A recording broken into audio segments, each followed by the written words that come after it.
Ethereum has just completed its first major dress rehearsal for a long-awaited makeover that will be its biggest overhaul since the digital currency launched nearly a decade ago.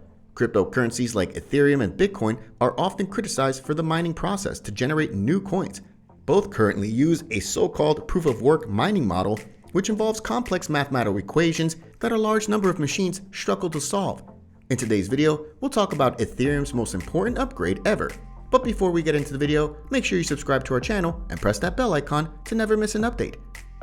Ethereum has worked to move from the energy-intensive proof-of-work method of protecting the network to a proof-of-stake method, which forces users to leverage their existing Ether cache as a way to verify transactions and create new tokens. This requires much less energy than mining and will result in faster transactions. The transition has been delayed several times in recent years due to major implementation failures. The developers told CNBC that the latest test on Wednesday went off without a hitch, an important marker as the second largest cryptocurrency's blockchain prepares for its historic move. The oldest Ethereum testnet has simulated a process identical to the one the mainnet will run this fall. Testnets allow developers to test new things before deploying them to the main blockchain, giving them time to make any necessary changes. The price of Ether, the native token of the Ethereum blockchain, has lost around half its value this year and is trading at just over $1,800. Since December 2020, the Ethereum community has been testing the proof-of-stake workflow on a chain called a beacon.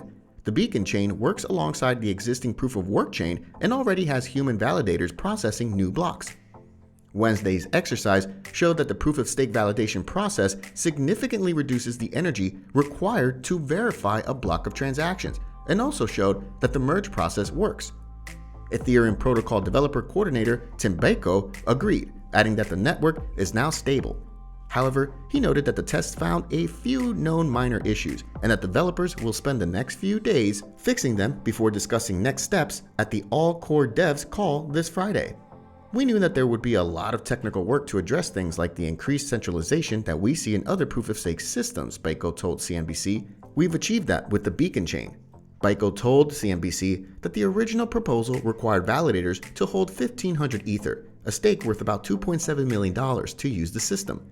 To lower the barrier to entry, the new proof-of-stake proposal would require interested users to hold just 32 Ethers, or roughly $57,600.